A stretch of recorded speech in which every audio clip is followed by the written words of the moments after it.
This is an occasion that we hope is something that was obviously beyond human control, not human caused. It's way too early to even think about that right now. Some of the things that went through my mind, again, possibly an underground power source or even above ground power source. We've had issues with manhole explosions. We hope that it's something like that and not something else. We can't even speculate, we can't even go there right now, but we're human, and this day and age, an event like this is one of the first things that goes through our heads. Isn't that right? I mean, you're at home watching, and you're hearing this right now, watching along with us. We're getting the information just as quickly as we can. Let's get Susan Tran on the line right now. And Susan, tell us where you are and what you're seeing. Adam, I'm actually at the entrance of the Prudential Center here at the corner of Ring Road and Huntington Avenue, and we just saw a fleet of police cruisers coming by, and we're actually being directed not to walk any further. I have my media credentials, so I'm walking. He just floods hundreds of people walking towards Ring Road away from the finish line. We heard 2 explosions. I don't live too far from the finish line here, and I actually heard 2 explosions. I didn't know what it was, but spoke with several witnesses, and they said they heard 2 explosions, and they then rushed away from the finish line. They said that there was smoke, they didn't see any flames, and now there are several people just directed. Now we're being directed away from getting any closer to the scene. We can see tear-stained faces out here as people are trying to figure out exactly what happened. We did see and talk to some folks who said that they saw some people hurt, but most of the folks here just heard the explosions, are quite upset, trying to figure out what went wrong. They're blocking us from moving any further. We can see several ambulances headed towards the finish line along with police cars. We can hear the sirens here in the Prudential Center area. A lot of runners still have their aluminum and metal type of blankets around them, as they're also trying to meet up with family and trying to figure out what is going on. And that's the latest here at Prudential Center. We're going to try to find out some more information. I'll be sure to bring it to you as soon as possible. Susan, stay on the phone if you can. Just want to, if you're joining us now, I'm Reed Lamberty, joined with Adam Williams here on the set. We are following breaking news reports of several injuries, as you can see on your TV. This is the finish line of the Boston Marathon, where there had been a report of 2 explosions. We're not sure exactly how many people were hurt. We do know that the medical tents there that were set up for the runners that were virtually empty at that point because of the conditions of the day were flooded with people there in the grandstand. Police have shut down Boylston Street there as this investigation now obviously gets underway. Susan, if you're still with us, I believe you mentioned you did hear 2 explosions. Am I right with that? I did, Reed. I was getting ready for work. I was just coming down. I heard 2 explosions. I just thought it was just some noise. I mean, we live in the city. There's a lot of activity. It's not uncommon to hear disruption. Well, I didn't think anything of it. I was getting in my car to head into work, and I just saw these really shell-shocked folks standing in the street. Now, I live in the South End area. So that means they have moved from the Back Bay to the South End, and they just looked in shock. And I turned and asked, and they said there's been an explosion. They saw people just leaving the area. They don't know what happened. We're being directed by police to move back with hundreds of visitors to the Boston area. They're here for the marathon, of course. And everybody's kind of wandering around trying to figure out where to go, how to meet up with their families, and exactly what happened. I did speak with one woman. She said that she was right there where the explosion happened. She didn't see if anybody was hurt, but she saw smoke in the air. She said it was right by the big glass building, right by the finish line. I have to say there's just police officers headed right towards the finish line. I'm at the corner of a Ring Road and Huntington, and if you know Boston, that's right where the Shaw's Market is, where the Marriott is. Susan, I apologize for interrupting you. I just want to point out to our viewers right now, you're not seeing this, but we're getting some still images in right now there at the finish line, and you can see the smoke that witnesses had described, and you can see, and this is the disturbing part, Reed, is that you can see the droves of people on the other side of that fence. That's the scene there, right when it happened. And when we look at our helicopter shots, you can see that area is cleared. Those barricades are knocked over. There's debris everywhere. You can only imagine what happened and what it was like. Well, at this point, yeah, there's so many questions, and obviously you feel for those people. There were thousands of people who were there on those grandstands on the finish line, waiting for people to finish. Right now, we're going to get back to Seven's Janet Wu joining us. Janet, I believe, right there at the finish line or close nearby. Okay, hi, Reed. We were at Clarendon and Boylston, just one block away from the explosions when this happened. About 40 minutes ago, it was unmistakable that this was something that was large and catastrophic. It did not sound anything less than that. We saw huge puffs of white smoke when we ran to look up Boylston, and then about 15 seconds later, another huge puff of white smoke, the smoke actually going higher than the bridge that goes over the finish line. My photographer, Jessica, and I were able to run down there before they started clearing the scene. Again, as I said before, there is one upside to all of this. It's the number of emergency personnel that were already in this area to deal with the marathon. So response was within seconds. But sadly, we did see quite a number of people injured, and I will say that the injuries look severe. They immediately cleared out the marathon. No more runners came through. I understand right now the runners are being diverted down Commonwealth and Newberry Street. They probably have no idea what is going on, but right now all of Boylston is cleared. And while we were down there, we were forced to move.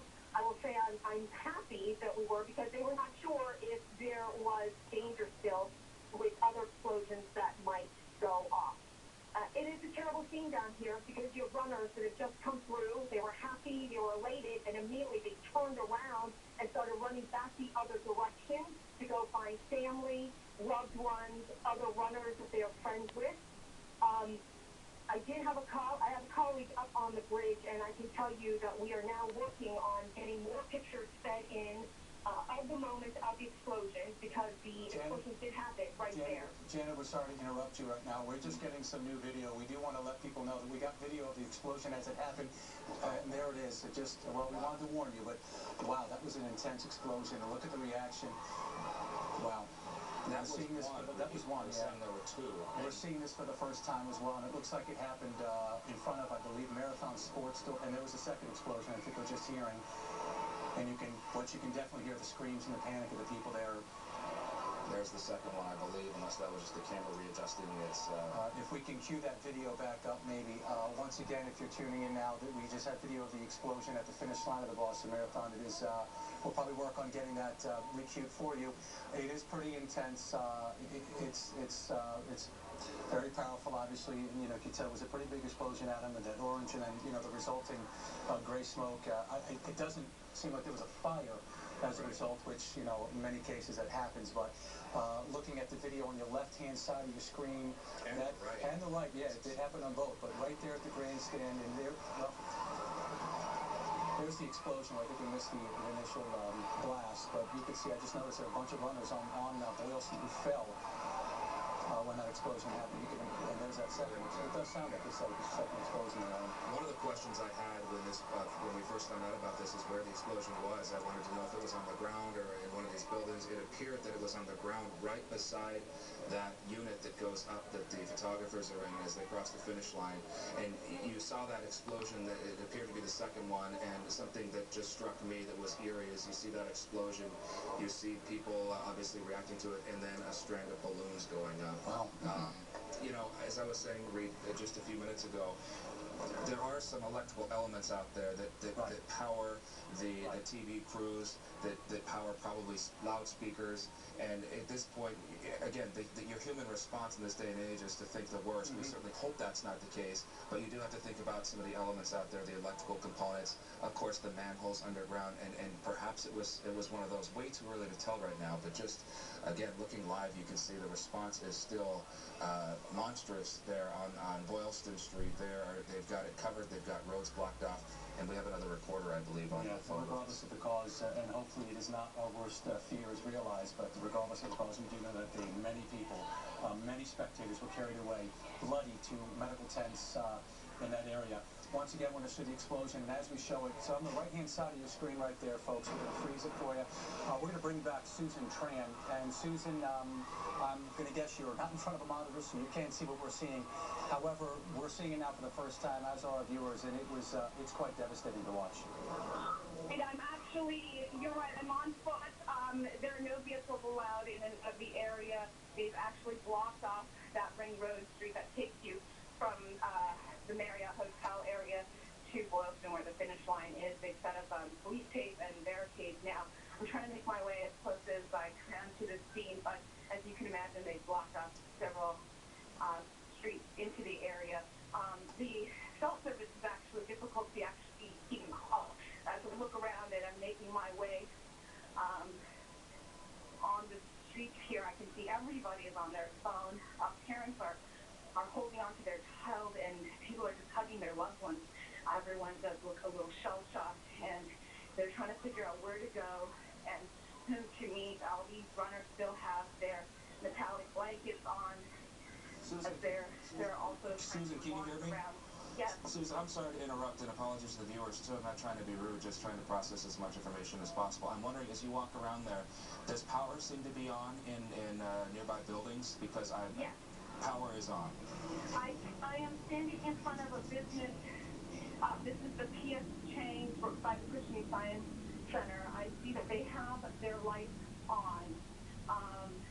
As I'm looking around, there's a bank here. They have their lights on. So it looks like here at the Prudential Center, there is power. Susan, we're just getting word, just to update our viewers, let you know as well, of course, that we are being told that patients are just now starting to show up at Mass General.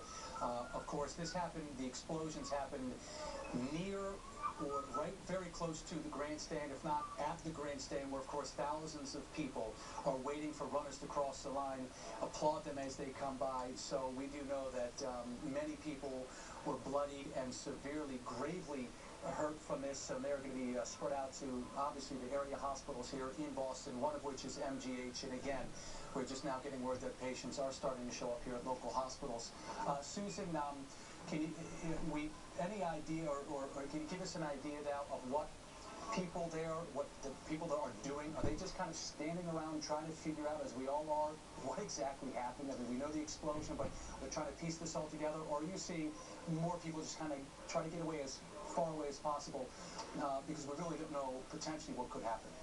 When I started talking to people, they were so upset, and those were the folks who were closest to the finish line, and they heard, saw, or were seeing a very scary scene for them, and they described as hearing the explosion, they said, and then seeing the smoke, and then taking off as fast as they could away from the scene.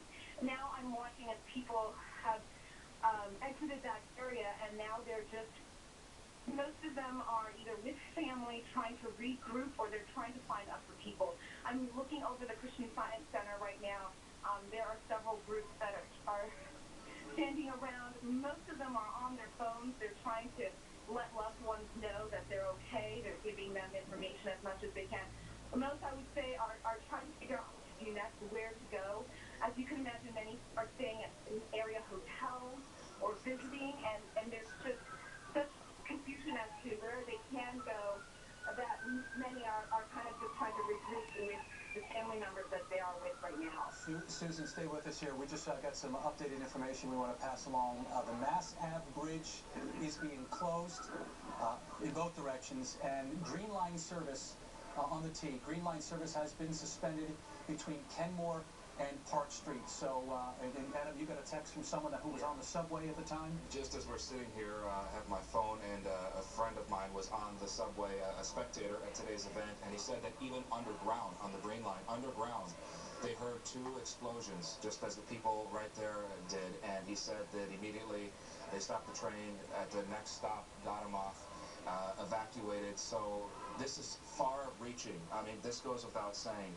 This is the epicenter of where this happened, but it's far-reaching. People across the city heard this. Obviously, everybody is starting to get the information right now.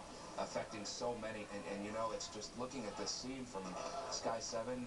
It's been cleared out. It's a surreal. It's an ominous picture. Adam, if you look at the left side of your screen as we look together here, I don't know if on the left side of the screen they in fact were grandstands there and they were just kind of, they collapsed as a result of the explosion, or if that in fact was